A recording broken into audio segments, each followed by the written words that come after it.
अस्सलाम वालेकुम all viewers, welcome to my channel MCQs for you. तो दोस्तों, हमने पॉलिटिकल साइंस लेक्चर का पेपर शुरू किया था, ये जो KP पब्लिक सर्विस कमीशन के थ्रू 19 डेट को हुआ है। इसके पार्ट फर्स्ट में हम 10 तक के MCQs डिस्कस कर चुके हैं। अभी पार्ट सेकंड में हम क्वेश्चन नंबर 11 से शुरू करेंगे। बाकी कुछ MCQs में रीडेबल नहीं है तो वो भी इंशाल्लाह क्लियर करने की कोशिश करेंगे। अभी क्वेश्चन नंबर 11 को आप देखें। क्वेश्चन नंबर 11 में जो आपसे पूछ रहे विच of the following statement is correct. 4 statement इन्होंने दिए और पूछ रहे कि इसमें कौन सा स्टेटमेंट करेक्ट है। तो यहाँ पे ऑप्शन ए को अगर आप देख ले, law is backed by sovereignty, this one is the correct option. Option A here is the right one option, law is backed by sovereignty. Question number 12 को देखें, which of the following was one of the case leading to establishment of League of Nations. ये League of Nation जो है ये world wide दुनिया में सबसे पहला एक तंजीम था और ये पहली जंग अज़ीम के बाद इसकी कॉन्फ्रेंस जो है वो हुई थी, पेरिस फ्रांस में हुई थी। और इसका अहम मकसद जो था वो ये आई थिंक 10 जनवरी 1920 को इसकी पहली कॉन्फ्रेंस हुई थी। 10 जनवरी 1920 को डेट भी आपने याद रखना है, हो सकता है फिर से रिपीट हो जाए। और इनका जो अहम एजेंडा था, मेन मकसद था, वो जंगों को रोकना था। क्योंकि अभी ये 1914 से लेके या 1913 से लेके 1918 तक पहली जंग अज़ीम हो गई थी। तो पहली जंग अज़ीम जैसे बड़े सानहे को रोकना जो है इनका मेन मकसद था।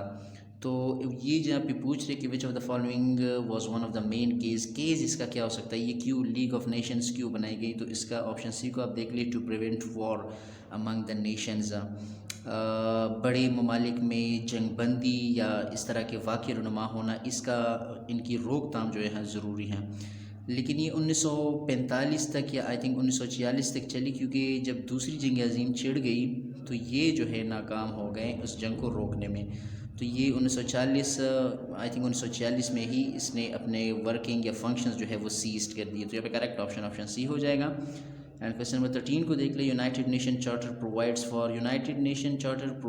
For international trusteeship system. International trusteeship system ये जो है यूनाइटेड नेशन हमें प्रोवाइड करता है कि थ्रू आउट ट्रस्टीशिप सिस्टम होना चाहिए बैनुल अक़वामी मयार पे या बैनुल अक़वामी सतह पे। ऑप्शन ए यहाँ पे करेक्ट हो जाएगा। एंड क्वेश्चन 14 को देख ले, अकॉर्डिंग टू फाशिज्म, यहाँ पे these words are not readable. According to fascist, ये word form of democracy is govern by, अच्छा जी ये वर्ड यहाँ पे रीडेबल नहीं है, लेकिन इसका करेक्ट आंसर जो है वो इलाइट है। ऑप्शन सी में यहाँ ये भी नज़र नहीं आ रहा, लेकिन आई थिंक ये इलाइट ही है, ELITE, a specific group of peoples that perform functions or that performs many specific tasks of a nation।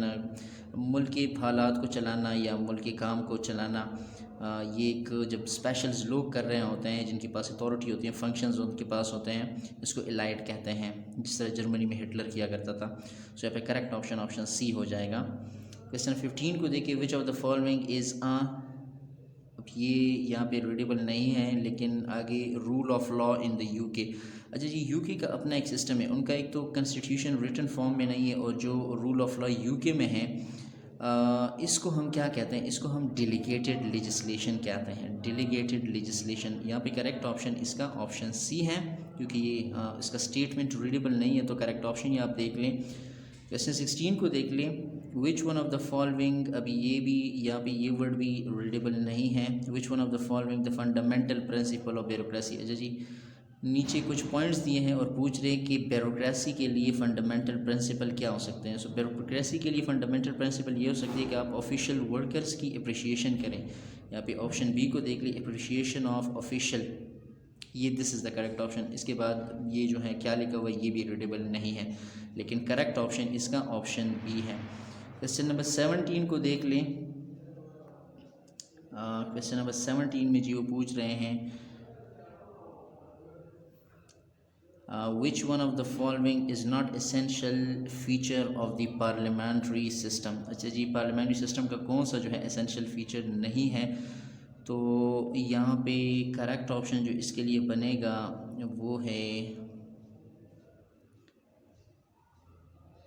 यहाँ पे ऑप्शन ए को आप देख लें, ऑप्शन ए यहाँ पे करेक्ट नज़र नहीं आ रहा, ये पहला वर्ड जो भी लिखा हुआ है execution and legislation. Failure word I think failure है कि क्या है, लेकिन ऑप्शन ए यहाँ पे करेक्ट ऑप्शन है। इस क्वेश्चन का 17 का ऑप्शन ए करेक्ट हो जाएगा। एंड क्वेश्चन 18 को, in which one of the following form of government the second chamber is an indispensable part of legislature. तो इसका भी जो है करेक्ट ऑप्शन ऑप्शन ए ही है, unitary form, sorry option A नहीं, यहाँ पे करेक्ट ऑप्शन ऑप्शन बी है, फेडरल गवर्नमेंट। आई थिंक ये वर्ड गवर्नमेंट लिखा है। ये 3-4 क्वेश्चन जो है इसके साथ प्रॉब्लम ये है कि इनके वर्ड्स और ऑप्शंस करेक्ट स्पेल नहीं हो रहे हैं। सो आई थिंक ये फेडरल गवर्नमेंट ही है, इसका करेक्ट ऑप्शन जो है ये फेडरल गवर्नमेंट है। Federal government is the correct option. And question 15 को भी कोशिश कर लेते हैं, इसको देख ले। In the history of political theory these are not readable theory lies in the fact that, अच्छा जी, इसका भी जो करेक्ट ऑप्शन बनता है, इसका करेक्ट ऑप्शन भी ऑप्शन ए ही है। अभी ये जिन्होंने ये पेपर किया हो उनको पता होगा कि ये स्टेटमेंट क्या थी और इसमें वो क्या पूछ रहे हैं, खासतौर पे पॉलिटिकल साइंस के स्टूडेंट को पता होगा। लेकिन इसका करेक्ट ऑप्शन ऑप्शन ए। यहाँ पे कुछ वैल्यू ऑफ द इंडिविजुअल ये कुछ नज़र आ रहा है, वैल्यू ऑफ द इंडिविजुअल बाकी क्लियर नहीं है। आगे जाते हैं क्वेश्चन नंबर 20 की जानिब। अच्छा जी, क्वेश्चन नंबर 20 को देखें, अभी ये काफ़ी हद तक क्लियर है। French system of government is, French system of government जो है ये मिक्स है, ये पार्लिमानी भी है, सेमी प्रेसिडेंशियल भी है और कॉन्स्टिट्यूशनल भी है। इन तीनों का जो है मिक्सचर है फ्रेंच गवर्नमेंट। सो यहाँ पे ऑप्शन सी मिक्सड हो जाएगा, option C is correct option. And question 21 को देखें, state of Britain is, Britain का जो निज़ाम है, बरतानिया का जो निज़ाम है, इसको हम यूनिटरी सिस्टम कहते हैं, यूनिटरी। ऑप्शन सी यहाँ पे करेक्ट हो जाएगा। एंड क्वेश्चन 22 को देखिए, mister Jinnah presented his 14 points in reaction to Nehru report. Jinnah साहब ने अपने 14 पॉइंट्स नेहरू रिपोर्ट के जवाब में पेश किए थे, ऑप्शन बी करेक्ट हो जाएगा। एंड क्वेश्चन 23 को देखिए, who was the father of English utilitarianism, English utilitarianism इनके इसका फादर जो है वो यहाँ पे करेक्ट ऑप्शन ऑप्शन डी। यहाँ भी ये डिम नज़र आ रहा है लेकिन आई थिंक ये जिमी बेंथम है। Jimmy Bentham is the father of English utilitarianism.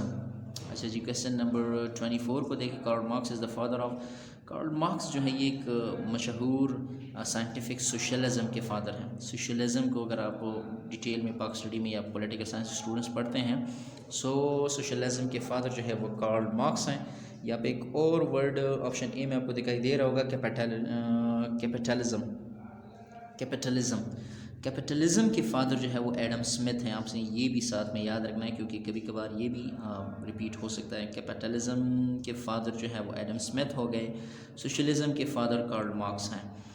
और कार्ल मार्क्स जो हैं, इससे पहले पार्ट फर्स्ट में हम कह भी चुके हैं, कार्ल मार्क्स जो है इन्होंने बोल्शेविक रिवॉल्यूशन रशिया में शुरू की थी, जिसकी बेस पे या इसकी बुनियाद पे रशिया जो है सबसे पहला कम्युनिस्ट कंट्री दुनिया के नक्शे पे उभरा।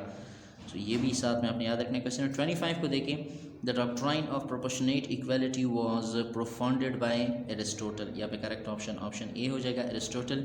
ये जो है इन्होंने ये डॉक्ट्राइन पेश की थी। क्वेश्चन नंबर 26 को देखें, the whole cabinet system in English is based on, अच्छा इंग्लैंड में पूरी काबीना सिस्टम जो है ये किस चीज़ के बेस पे होती है, on majority of principle. Option C यहाँ पे करेक्ट हो जाएगा, ऑन मेजॉरिटी ऑफ प्रिंसिपल के बेस पे होती हैं, option C correct option. Question number 27 को देखिए, the king of queen of Britain has a power. अच्छा जी, किंग और क्वीन, बरतानिया का किंग हो जाए या क्वीन हो जाए, उसके पास पावर है तो वो क्या करें, इस्टेब्लिश मिनिस्ट्री, और मिनिस्ट्री को इस्टेब्लिश कर सकते हैं। And I think to abolish ministry, to influence the ministry, या फिर ज़्यादा करेक्ट ऑप्शन मेरे पॉइंट ऑफ व्यू से ऑप्शन डी हो सकता है, लेकिन बहरहाल इसको आप ज़रा ख़ुद भी कंफर्म करें। ऑल ऑफ देम, इसके पास किंग या क्वीन के साथ अथॉरिटी हो सकती हैं, वो मिनिस्ट्री को ख़त्म भी कर सकते हैं, मिनिस्ट्री में अपने इख्तियारात इस्तेमाल भी कर सकते हैं, कुछ हद तक इन्फ्लुएंस हो सकते हैं। So all of these option D mostly corrected है। क्वेश्चन नंबर 28 को देख लें।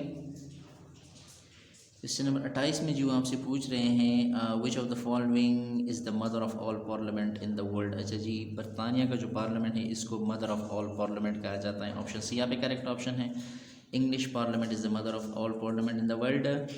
एंड क्वेश्चन 29 को देखिए, the very first notable feature of American constitution is democratic centralism. Democratic centralism, option B correct option है। एंड क्वेश्चन 30 आज की video का आखिरी सवाल है। इंशाल्लाह बाकी MCQs पार्ट 3 में अगर क्लियर हो तो कोशिश करेंगे, क्लियर ना हो तो जस्ट करेक्ट आंसर आपके साथ शेयर हो सकते हैं। अच्छा जी, लास्ट क्वेश्चन को देखिए, the basic characteristics of American constitution is. अच्छा जी, अमेरिकन कॉन्स्टिट्यूशन की सबसे बेसिक कैरेक्टरिस्टिक जो है वो फेडरलिज्म है। फेडरलिज्म, ऑप्शन बी यहाँ पे करेक्ट ऑप्शन है। तो ये थे हमारे आज के पार्ट 2 के MCQs of political science lecture और test conducted by KP public service commission. इंशाल्लाह we will be available for you in part 3। तो तब तक के लिए स्टे विद अस। कोई भी चैनल पे नए हो, चैनल को सब्सक्राइब करिए। Thank you so much for watching.